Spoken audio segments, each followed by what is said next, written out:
বঙ্গবন্ধু শেখ মুজিবুরেরা বাংলাদেশের স্বাধীনতা সংগ্রামের ভিত্তি স্থাপন করেছিল। সেই ভিত্তির উপরে দাঁড়িয়েই 1971 সনে আমাদের নেতা সেই শহীদ জিয়াউর রহমান বলেছিলেন প্রথম নিজের নামে, I Shahid Zia, I major Zia do hereby declare the independence of Bangladesh. প্রথম নিজের নামে, পরে বঙ্গবন্ধুর নামে। আমি আজকে আপনাদের কাছে বলতে চাই, মুক্তিযুদ্ধ এত সহজ জিনিস না। আপনি যে এখানে বসে আছেন, আপনি যে সালুটি করে যুদ্ধ করেছিলেন 4 দিন, কত লোক মারা গিয়েছে, কত সন্তান শহীদ হয়েছে। একটা বন্দুকের আওয়াজ, একটা কামানের আওয়াজ সিলেটে হয়েছে, আর আমি ময়মনসিংহে বসে সেই আওয়াজটি শুনেছি। আখাউড়াতে সেই নদীতে যে যুদ্ধ হয়েছে, যে যুদ্ধে নেতৃত্ব দিয়েছে খালেদ মুশাররফ, হায়দারেরা, সেই শব্দ আমার বাড়ি থেকে 100 কিলোমিটার দূরে সেই শব্দ আমি শুনেছি।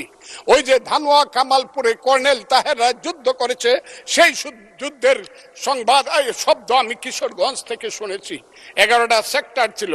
1 নম্বর সেক্টর কমান্ডার জিয়াউর রহমান, 2 নম্বর খালেদ মুশাররফ। জিয়াউর রহমান যখন ব্রিগেড কমান্ডার হলেন, তখন কমান্ডার হলেন সেইখানে। ওই ফেনীর যুদ্ধ, জাফর ইমামদের আজকে যাই করুক তারা, বিলুনিয়ার যুদ্ধ তো আমরা বলবো না। 2 নম্বর সেক্টর কমান্ডার খালেদ মুশাররফ হায়দার, 3 নম্বর সেক্টর কমান্ডার শফিউল্লাহ, 4 নম্বর সিআর দত্ত, 5 নম্বর মীর শৌকত আলী, 6 নম্বর MK বাশার, 7 নম্বর কাজী নুরুজ্জামান, 8 নম্বর MA মঞ্জুর, 9 নম্বর MA জলিল, এবং সর্বশেষ 11 নম্বর হইল কর্নেল তাহের, যার পা চলে গিয়েছিল।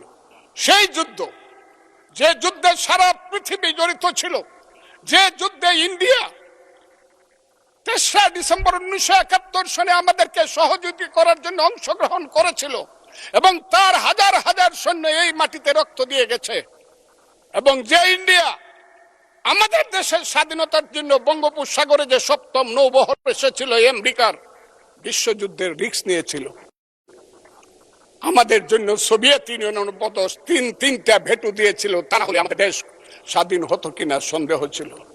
সেই মুক্তিযুদ্ধের সঙ্গে যখন 1 মাসের গণ আন্দোলনকে তুলনা করা হয়, তখন মুক্তিযুদ্ধকে ছোট করা হয়।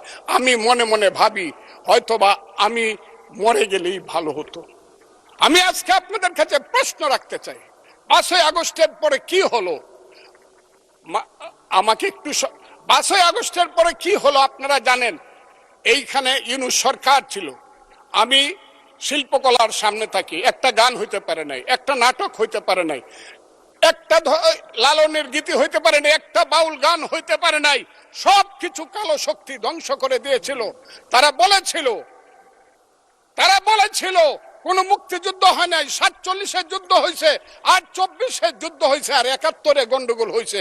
সেই দিন মুক্তিযোদ্ধা হিসাবে আমি বলেছিলাম, আমি বলতে পারবো কিনা কথাটা আপনি, এই আলবদর রাজাকারের বাচ্চারা, এখনো কিন্তু ফজলুর রহমানদের মতো মুক্তিযোদ্ধারা জীবিত আছে। এই দেশে মুক্তিযুদ্ধ হয়েছে, মুক্তিযুদ্ধ সত্য, 30 লক্ষ লোক জীবন দিয়েছে, এটাও